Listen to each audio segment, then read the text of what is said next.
Welcome to Speak with Eve. I'm your host, Eve Eurydice, and today's guest is the writer, Sarah Gerard. Welcome to the podcast, Sarah. Sarah Gerard is the author of a number of books, including Sunshine State, an essay collection about Florida, where she's from and where I now live, Binary Star, a novella, chapbooks, the novel True Love, and today we'll mostly focus on her latest book, which is titled Carolyn Coco, and it's a true crime story about her friend who was murdered, Carolyn Bush. Welcome to the show, Sarah. Thank you for having me. I really enjoyed the way that you wrote the book, the way that you organized it, and I had this feeling when I was reading it that we should try to have a book like this for every at least female victim of, an insane murder, and how transformative that would be, for the dominant narrative that we have. That seems to almost idolize the murderer in some way, and normalize femicide. And to me, this was very much like the modern 21st century face of femicide. You no longer need to be married or even romantically linked to the person you live with for them to just take out their violence on you. Yes, yeah. And, admittedly, my husband and I watched the docuseries, both seasons, about Robert Durst. And, so that's, I guess, the first thing that comes to mind.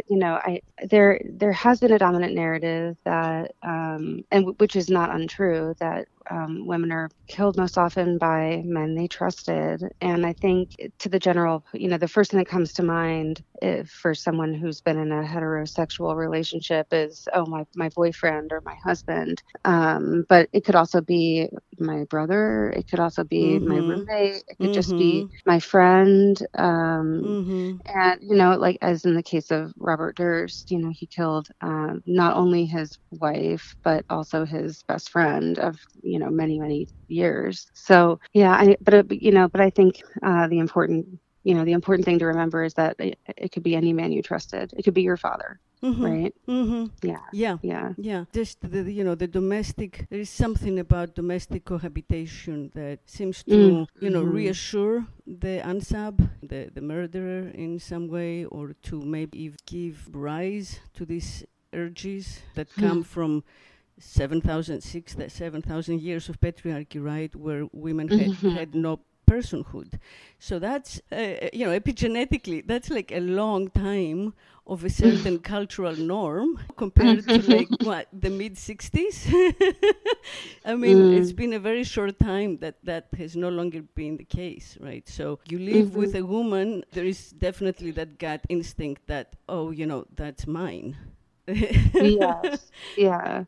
Yeah, I'm married, and my husband and I sometimes joke, you're just my property, so X, Y, and Z, but it's actually true. But I guess maybe we,'re making light of something pretty dark, but that's written into the script, right? Right. I mean, I think honestly, of course, it's romantic. There is a sense of romance that I'm willing to give you everything, even my kind of self-ownership. But, we don't really mean it. But the place where it comes from, I think, that was the case. If a woman had any personhood, it was silent and secret and hidden within her person. Fathers had the right to kill their daughters. Husbands, had the right to kill their wives. There were all kinds of honor crimes where for the sake of the male honor, women could be killed legally. I mean, that's just a very long tradition. And that's still the case in some places. Yeah. In many places, around the world, Yes, right. For our audience, I just want to say that Carolyn Bush was a 25-year-old poet, and she lived in Queens, in Ridgewood. She was killed in 2016 by her roommate, who was a 26-year-old. His name is Stetson-Shanahan, and he attacked her out of nowhere. She was on the phone, and he claimed that he said something, a non sequitur, like what's up, or something like that. And took a dagger that he had recently bought, just stabbed her 7 times to death, and then stabbed himself, went out, acted out, and shortly thereafter was arrested. And he claimed, or he confessed immediately, said he didn't remember doing it. He had a psychotic break, may have had like some sort of dormant psychosis that he wasn't being pharmaceutically treated for. And then his lawyers have expanded that or spin that and said that it was cannabis-induced psychosis that he was suffering from, because he was high and drunk. He had done weed and beers at his brother's. That's the main crime, the horrific, very heart-rending and maddening. Yeah. The loss of life. And I must say that I appreciate that even though you've done an enormous amount of research, you have found a way to not be controlling it from the top, to not be insisting on there is one authoritative voice and I'm just going to tell you, who she is, what happened to her, who is guilty. You've tried to have a multiplicity of points of view and narrators, and otherwise give her and her world as much agency and voice as you can, while still being the author of this book. So I think that that's a very interesting and brave undertaking. Thank you. Yeah, I just I wanted to sort of rewind to the description of what happened after Render was arrested. What I know is so I don't know what happened inside Render's mind that night. I only know what he has said at different times. So publicly, or to the court. He said to a reporter just after who visited him in jail, like just after the murder, he told her that he had been burying his anger at small annoyances, is the way that he was quoted in the article. He also described in the article to this journalist who wrote in her article that he had experienced a certain set of symptoms. We also found out later from his medical records, which went into evidence, that he had told a doctor that he wasn't sure if he was hallucinating. So so and that could mean any, so these symptoms could mean any number of things. He also told the reporter that he had been depressed for a while but never sought help. In court, we found out that that his mother had suggested to him, and while he was still an undergrad, that he should get therapy, and that he probably didn't do that. So all we're really left with, I can't venture any kind of a diagnosis. I'm not a psychiatrist, and I don't have that kind of training. So in the book, what I tried to do was present a few different options for sort of interpreting the data, but I don't know what those I'm not a medical professional, so I can't tell you what those data actually add up to in the end, or whether there even is some diagnosis to venture. But the actual defense that they argued was that he had experienced marijuana-induced psychosis, meaning a short-term effect that is only triggered when he smokes weed, and isn't tied to some other diagnosis that would be perhaps lifelong. Yeah, so they literally argued short-term insanity, temporary insanity. I don't mean to laugh, but they honestly came up with, the judge, presiding the case, to be precise, not they, but the judge, believed the most exonerating narrative, I think, of all options. Well, he gave Render the responsibility for having decided to smoke the weed anyway, even though he'd had adverse reactions before, and found him, he found that Render was responsible for the panic attack that caused him to murder Carolyn. That was the narrative that the judge thought was most believable, I suppose, is that he had a panic attack, and that's what made him... So it became manslaughter that he was convicted for, and not murder. Correct. Yes. And he was sentenced to 5 to 15 years in prison. Is that it? Yes. Which, again, to my mind, seems extremely lenient. Yes, yeah, I would say so. Yeah, he might have been, he could have been acquitted though, so it wasn't the most lenient possible outcome, but but compared to the highest charge that he was facing was second-degree murder. So yeah, it falls somewhere in the middle, trending toward the most lenient. Yeah. And this kind of like marijuana-induced psychosis seems to be a defense that's becoming more... it seems like it's becoming more common. Yes. That was what we understood when... but it had not yet been used in New York State, but it had been successfully argued in other places. I think Oregon was one of them. And then we've heard about it more since. And again, go ahead.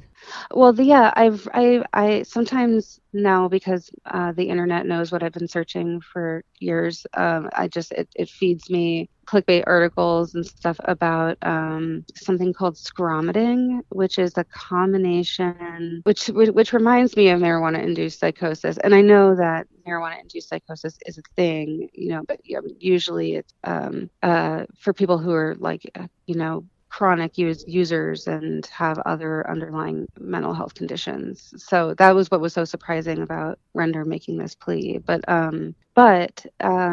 I have been reading articles, or I've come across a couple articles recently about scromiting, which means it's a portmanteau of screaming and vomiting that happens, I guess, when someone is like overdosing on weed products, or or has been like a years long daily chronic user, where they end up in the emergency room because they can't stop screaming and vomiting, and the only way to stop is to just never smoke weed again. And so, I mean, I do think we're in a new era of marijuana usage where it's very acceptable recreationally, and it's treated as though it has all these medicinal properties, and it's marketed as this very sort of benign, fun, accessible thing, and comes in different flavors and colors, and all these different varieties tailored to your personality, and it's got this whole scale of THC content and other, and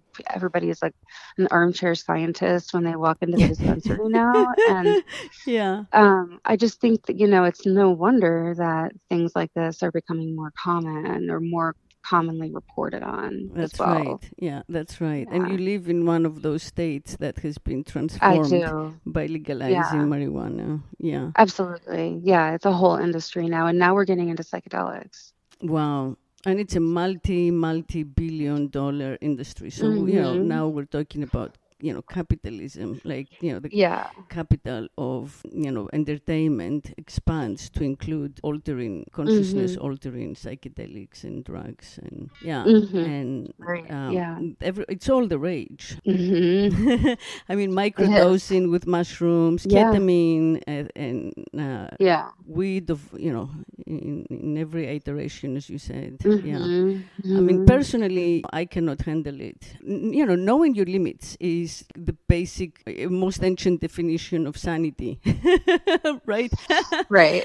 I mean, there is like, the culturally described sanity that comes to us from the outside, where you have to be a certain way to fit in.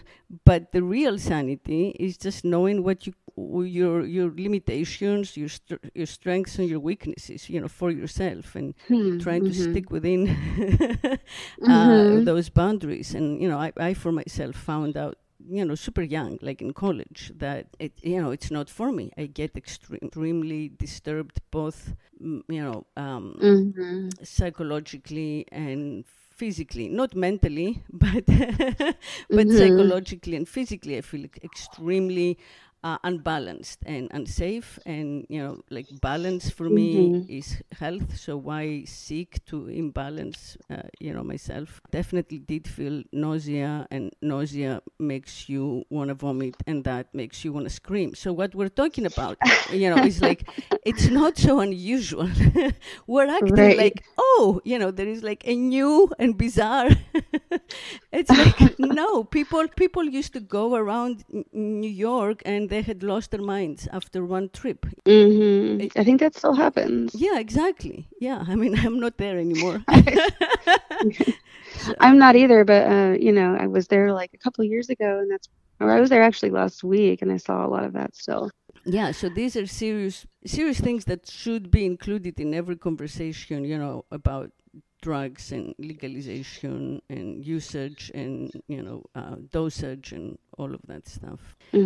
But to go back to your book and Carolyn's story, I think that the majority of your description centers around the trial, because it comes in the book, it comes before actually like their life stories. Yes. And, what I found personally interesting was that in the context of that, trial and the verdict that we just discussed, there were all the letters written by friends and family of the killer, who were praising him as an artist and a wonderful young man and a gifted this and an upstanding member of society, and as if the killing hadn't happened. Oh, but for the fact that he murdered this young woman, if we just kind of forget that for a moment, it seemed like insane, and it's very much weighted by issues of privilege, wealth and fame. So his father was Danny Shanahan, who was a very well-known, for people in those rarefied social groups, in New York, a well-known cartoonist for the New Yorker for like 30 years. He'd published like over 1,000 cartoons in the New Yorker, which gives you a certain status in that, in the Northeast. And his mother was an administrator at Bard College, where both sons, the parents had two sons, both of them went to Bard, graduated from Bard. The mother had gone to Bard, graduated, and then worked at Bard. Now, I myself went to Bard for my undergrad, and then my only daughter also recently graduated from Bard. Oh, wow. and Bodstein was the president, when I was there and when my daughter was there. Yeah. So, like an entire lifetime later, he was still there. Yeah. And your description, of things, monoreign, kind of royal control of the school, is very accurate. So yeah, it felt glad to hear that. Yeah, I definitely experienced that. It was a very enlightened and artistic and open college environment. I mean, I had gone to NYU first, and it was too much for me, and I transferred, and I was much happier intellectually at Bard, and worked with great mentors. But the issue of it being male dominated was everywhere. There was no question that there was a male dominance in the type of thought, the type of intellectualism, the type of understanding of the cool, what's a cool thing to do. Yes. My point, there was still a lot of sexual harassment. So beautiful girls got special treatment. And gonna say that in my daughter's recent tenure there, that was improved. I definitely felt that kind of like romanticization of a certain macho edginess was intact, and I think that's because the leadership was intact. So and I'm sure the donor class is pretty much intact. And so it's interesting that Mr. Bodstein wrote, I think, 2 letters to support the lenience, on behalf of lenience for render. I think for my interpretation was that it was a very institutional choice, and that it was an attempt to protect the integrity of the institution and the public image of the institution. I see this sort of hierarchical thinking, underlying that kind of a choice, that like he is the face of this. I think his ego is very merged with Bard, with the institution of Bard. Yeah, he's Bard. Yeah. Yeah. Uh-huh. And it continues to expand. I just came across an article. I was sent an article, I think yesterday or the day before, about Bard purchasing, making I think $14 million real estate purchase. So the kingdom expands. I see it as this sort of amoeba, like expanding, I don't know, almost like bacterial process. He's a very good fundraiser too. And I think that's his, number one job there. Mm-hmm. Aside from setting the culture, which is like cult of personality too, I think. The killer had different representation, come from a different, socioeconomic group, had no access to this kind of letters, from upstanding members of society. His sentence would be harsher. It's just completely speculative, but one can't help but speculate on the effect on the rest of his life. I mean, he's gonna walk out and continue to have a life. For all we know, he may even he may profit from this whole glorification that some women in our society give to killers of other women, of fellow women. For all I know, he's already getting like love letters in prison and will come out with like a wife. I've wondered that. Yeah. Right. Yeah. Unfortunately, it's not open to public record request. I've checked. Oh, you did we check. can't. Yeah, I did. We can't look at his mail. Well, they did it for Colorado made. Oh my God, what is his name? Shanahan was his victim's name. Oh my gosh, but then their last name is escaping me. But he killed his wife and two children, two daughters, and he, he's been in prison ever since. And are you talking about Lacey Peterson and Scott Peterson, or? Oh, actually, yes. Okay. I think that. Okay. Yeah, he his love letters were made accessible, and you can read them online, and so that made me wonder about renders too. But I haven't yet identified a way to access them. Well, if I'm not mistaken, speaking of this guy, he keeps trying to get a new trial. I don't know if he got one, but the capacity of the human language. I'm going to say the language as well as mind, to kind of justify the unjustifiable, to justify the most monstrous behavior is like never ceases to amaze me. I don't know if women do that. Anybody who's committed such a horrible crime has to do that. They have to find some I just took a certified forensic interviewer prep course online, and I'm getting ready to take the test. And when you're one of the things I about in the class is interrogation techniques, including presenting themes basically to the subject, the person that you're interviewing, and we're making available to them a way to save face. You have to, in talking to this person, just getting to know them briefly, identify the areas of their life where they feel kind of most protective, or maybe the things that matter most to them. Is it family? Is it reputation? Is it their career? Is it, finances? Like what was sort of going on in their life that could justify the choice they made. If I robbed a store, I did it because I'm falling behind on rent and I have two kids,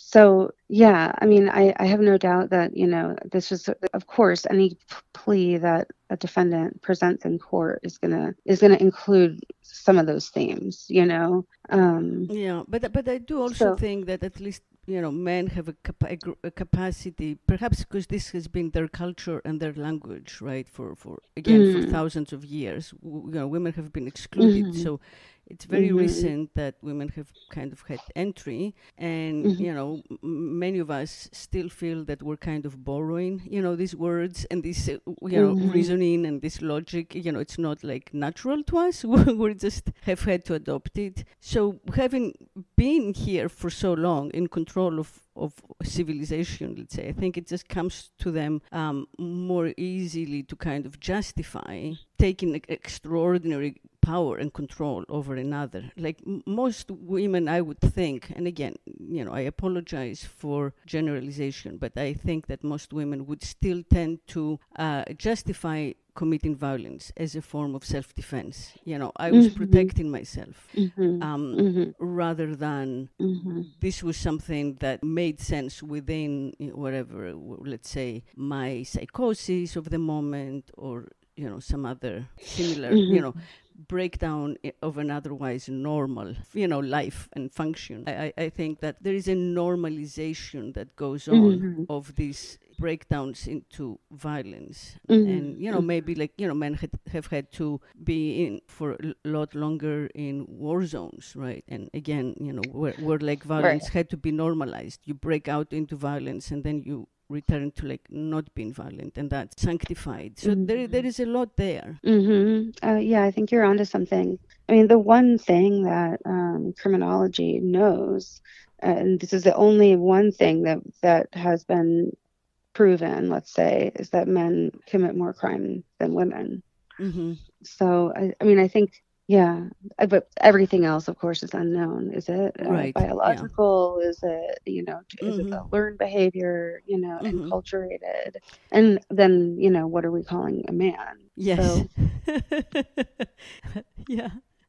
yeah, exactly. Yeah, that's a big one. And so just on a very minor historical note, his father was arrested for possession of child pornography. He was arrested. Yeah. He didn't go to trial. He died before. Right. He died before in 2020. So 5 years after, or 4 years. Sorry, 4 years, something like that. After this murder. So tell us a little about your decision to write this book. You met her in New York. We worked together at a bookstore. She had co-founded or collaborated in a literary non-profit called Wendy's Subway. One of the last things she did was to propose to write about community by using Roland Barthes' concept of parataxis, which is putting seemingly diverse or even contradictory statements next to each other. It seems to me that that's one way that you chose to organize your own narrative, through parataxis. I think it was a sort of reverse process. I wasn't initially thinking about parataxis. I was gathering information for many years, and then and then by necessity I had to do something with that, synthesize it into a narrative to be shared with others and hopefully understood. And I needed to, sort of speak through this material, but I didn't want my own voice to drown anyone else out, and didn't think that I had the most to say or even the most important things to say about Carolyn. And I fully admit other people were closer to her than I was. So I asked them to trust me with stories about her, and then place those stories in chronological order to tell the reader Carolyn's story, the story of her life in a more or less seamless way, but also leaving gaps for the reader to animate. I don't think that I told the story in its to completion at all. There's so much more to know and learn about her still. But yeah, that was sort of that was how that came into play, and or how that form, I guess, came into play. But I was also asking people to share her writing with me, and I Rachel Volinsky of Wendy's Subway told me about this project they were working on, writing about community, and that was a term Carolyn had selected and intended to write out sort of, her own definition of the word or how it operates in her life, and or her understanding of it. And then she never had a chance to do that. So those kinds of coincidences are kind of beautiful and powerful, and that was the kind of, I guess, magic about Carolyn that I was looking for as I was researching. Yeah, there were all these little signs that I was sort of on, that I was on the right track, with what I was paying attention to, and I tried to look for those. Yeah. And you you mentioned in the book that she liked astrology, and I did get that sense too, that it was almost, it was a little bit like also reading like a spread, like a tarot card spread. I like that. Right? Yeah, you kind of read one after the other, and what you just read informs what you read before. One of my earlier ideas was to organize the book around the tarot, but that felt a little too much, too constrained to me. I didn't think that the story could fit neatly, or that it would really come across to the most number of readers, I guess. And I don't know. I'm also not an expert tarot reader myself, so and I'm still, I am learning, but I don't have like a daily practice at this point. So, or I don't know. I guess, my tarot practice sometimes involves the cards directly, like a deck directly, and sometimes doesn't. Sometimes I'll just listen to a podcast about a certain card, and or about a certain suit, and yeah. And then I like to make, like I'll sort of make up my own image for a card that I'm meditating on for a while. Yeah. That's interesting. Well, I mean, you do make collages, and that might be an exciting project. You and your husband could do it together, or that. I mean, that might be really fun. Kind of a new kind of tarot deck. I've made like 10 cards now, just 10 of the major arcana. Oh wow. And I definitely will make more of them. I just am so busy right now. I haven't had a chance to really sit down and make a card in a little while, and maybe it serves to explain too that like the phase of the deck that I'm in now is the Hermit card. So I'm in the same phase. Oh yeah. Yeah. Not fun. It's a slower phase. Yeah. Although, I mean, it took me 6 years to make the strength card, or 6 months to make the strength card. So it takes, I have to kind of meditate on a card for a while before I can make it. The phases move slowly. Yeah. Well, it's a project for the ages, and also kind of like, putting in words the meaning of the card is an equally like great challenge. But it does affect, I mean, it does change the readers. I was actually in Boulder, Colorado, near where you are, and someone gave me the Mother Piece tarot. The way, I guess, forget who made the deck, but whoever made it, like, obviously was inspired by Women Who Run with the Wolves or something, this whole view of like feminism at that time, using those cards, they're circular cards, and it was such a different understanding of the familiar concept. It did kind of, I've changed my, my relationship to the cards, and then overall my consciousness ever so slightly. So yeah, it's not a minor undertaking. Like, it's very sacred. Absolutely. My first deck was given to me by my friend Jess Rulifson, who is a really brilliant comic artist and lives in Boston now. If you want to look up her name, yeah, you'll love her work.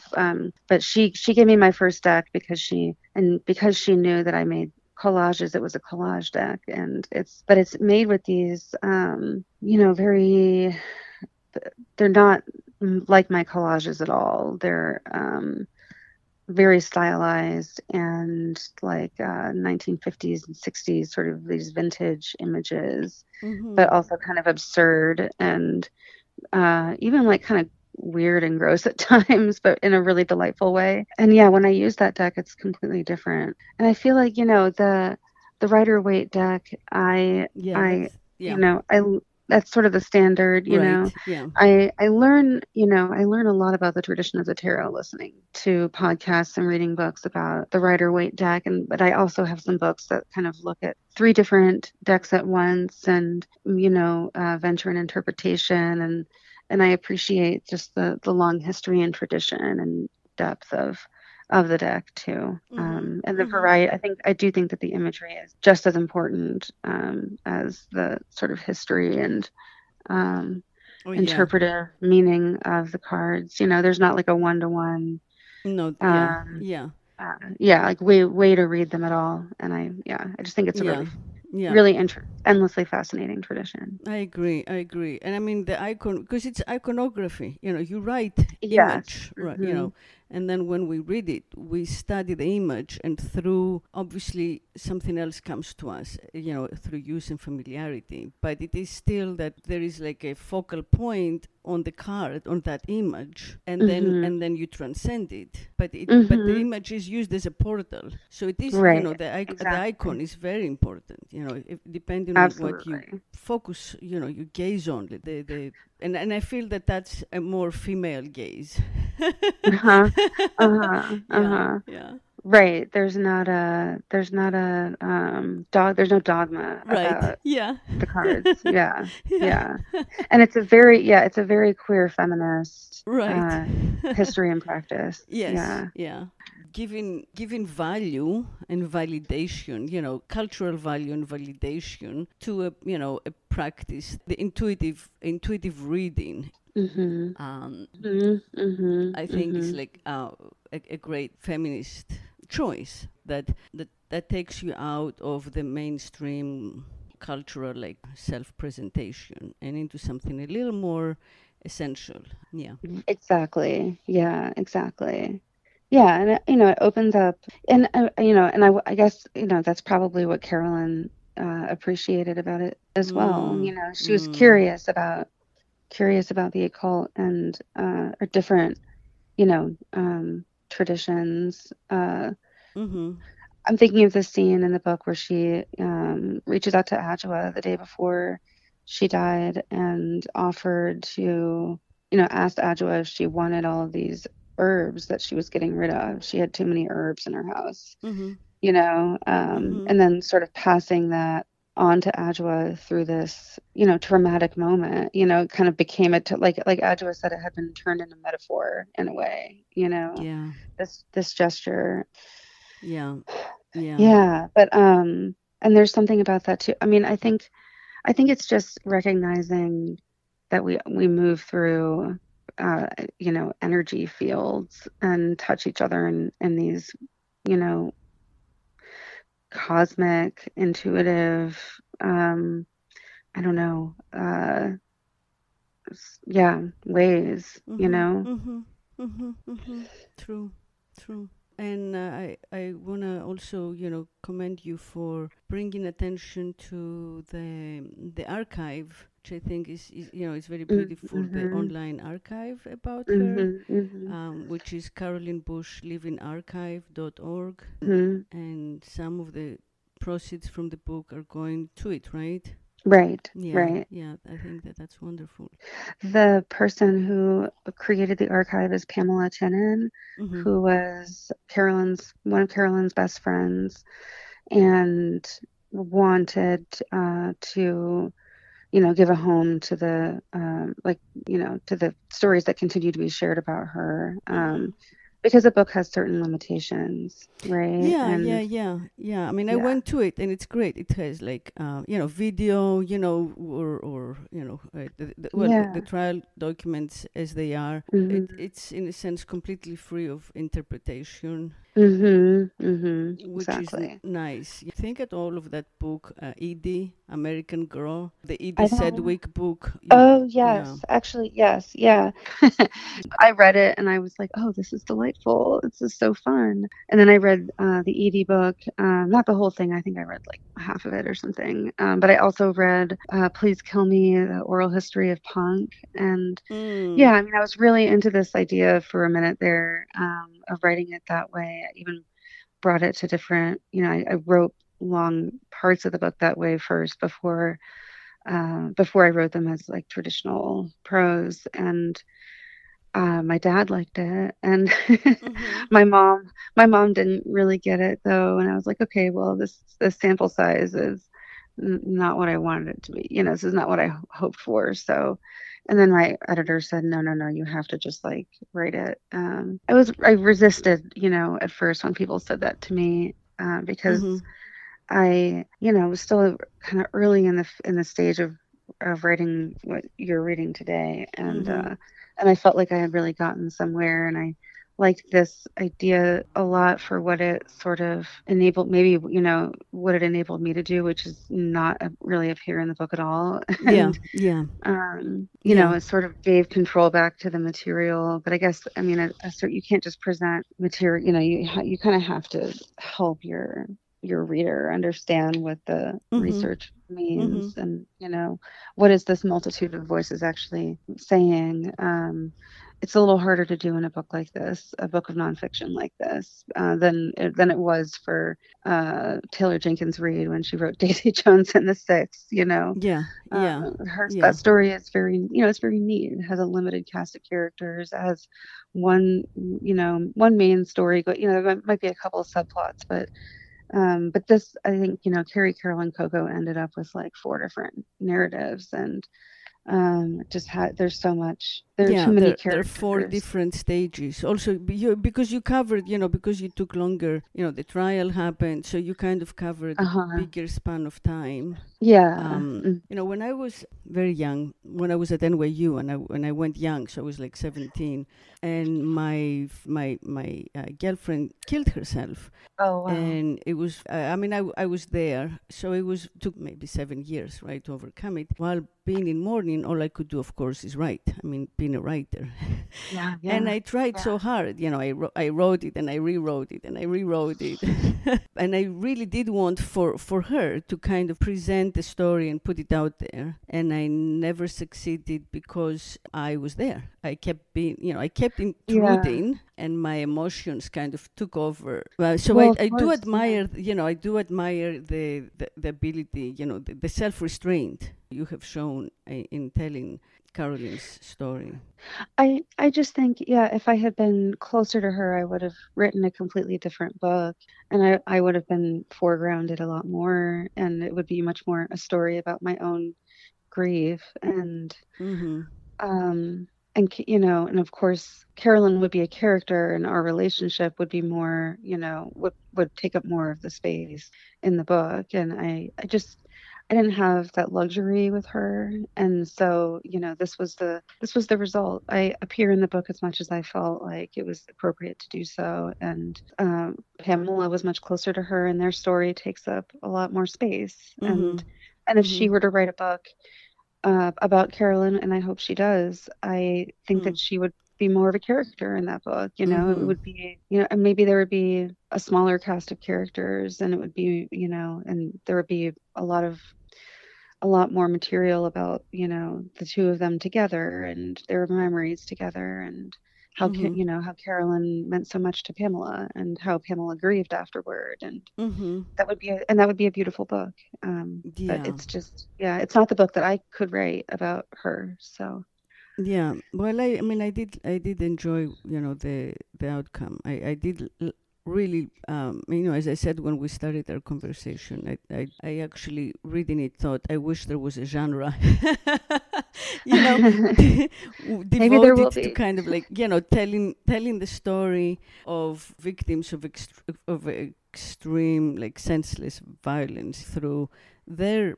text messages, their emails, their blog posts, their poems, and whatever, marginalia.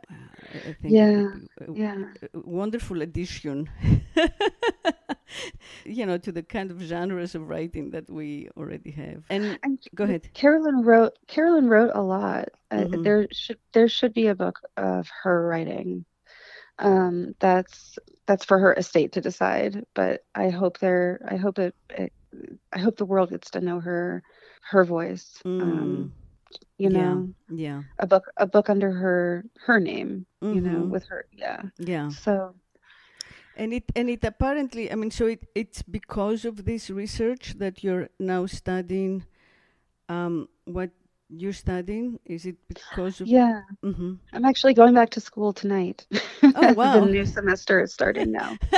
So how has it changed your life? Oh, good question. I think it's changed my career a little bit. Mm-hmm. It's enabled me to work as an investigator. I work for 2 different agencies mostly, and and when I'm not a student, I will, I think I'll put a lot more energy into kind of launching my own agency, specializing in a certain kind of investigation, right? Maybe interviewing or something, but I'm not there quite yet. So I've been working interviewing. So is it criminal psychology, like interviewing criminals in search of motive? Because the why is big. Is that what you're looking for? Yeah, I think right. I think that's one way to go about it. Yeah.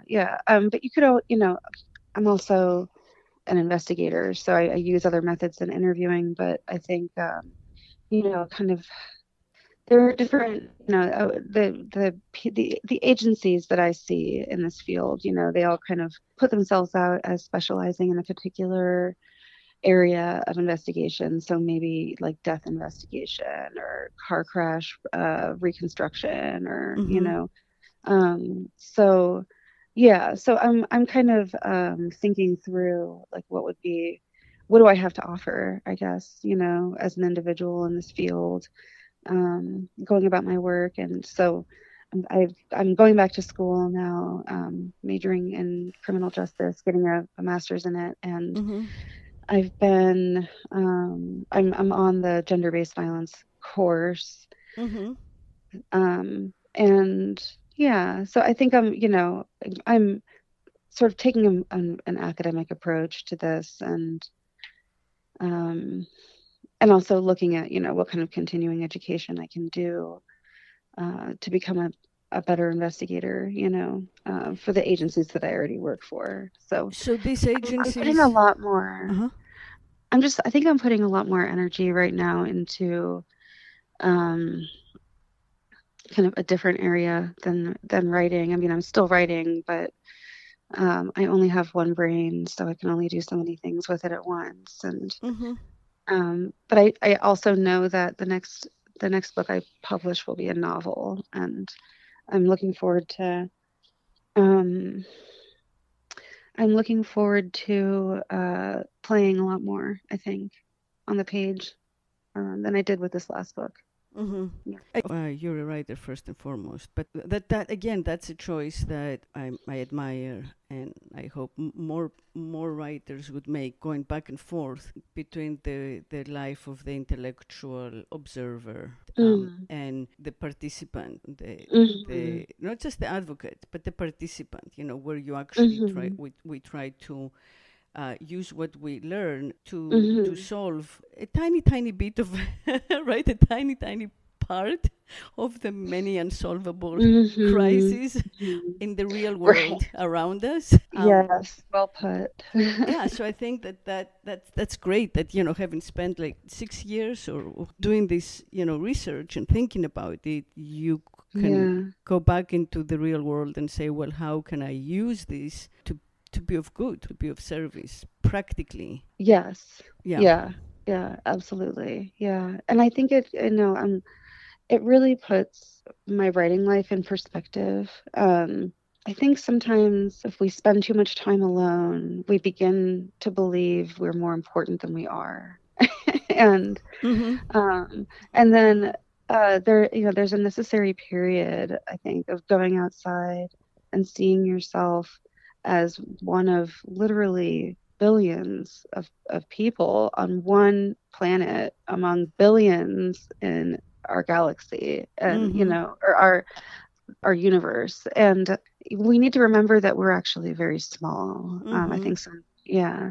So that's what I'm doing right now. I think reading about, reading in a more academic way, I kind of get to take the broad view, right? Like you're looking at sometimes like huge data sets and yeah. And then you realize like, oh, I could publish this academic essay, there's this academic article, and I just become like one of thousands of other voices trying to solve this one problem, as you said. Like I'm not sure if my research is doing anything really except getting incorporated into other research that could go on forever, because nothing can be ever solved really or proven. Yeah, I think that's actually kind of an important step. I mean, I think so too, and enlightenment is important. Maybe nothing can be proven, but seeing different points of view and seeing things from, an altogether different perspective is, yeah, big enough. Like, it's a big achievement. yeah. But also, like, real world. Like, let's say you work for an investigative agency and you help solve a crime. Like, that too has its own huge reward. So there are all kinds of layers, to how we can, participate, I think, in this world and be of good. Yeah. I'm working on one of those cases right now, actually, where I might have to solve a crime. So wish me luck. Oh, wait. I think it's amazing. Yes. Yeah. Yeah. What? Sometimes you come across those, I mean, sometimes it's always serious for the people involved, but sometimes not so much a crime as, maybe an accident that you're trying to solve, And then, I don't know, the civil lawsuits are interesting because, you can place a percentage, I mean, in a criminal court, you have to prove everything 100%, it's black or white. But in civil court, there are gray areas of gray, and you can place, 70% of the blame on one person and 30% of the blame on the other person. So it gets a little interesting and nuanced, and in a way that can be fun and, I don't know. Yeah. So I think that's great. I think it helps create balance, especially for someone who is an intellectual participating in life in this way with some agency and contribution creates an immediacy that, otherwise we kind of miss when we live in our heads too much. I think that's a wonderful commitment. And I feel that it did come from your commitment to telling her stories. Part of the beauty of you take one step and it can take you on any one of many kind of unpredictable new directions, and there is great beauty in that. Thank you. Thank you so much. It's very kind of you to say. Thank you. Loved our conversation. I hope our audience appreciates it as much as I have. Me too. Yeah, I really enjoyed this. For joining me today. Thank you for your work. Thank you for everything that you've shared with us. And I do wish you lots and lots of goodwill and luck and magic. Likewise. Thank you. And everybody out there, thank you for listening. And until next week, keep speaking light and justice and investigate the darkness out there.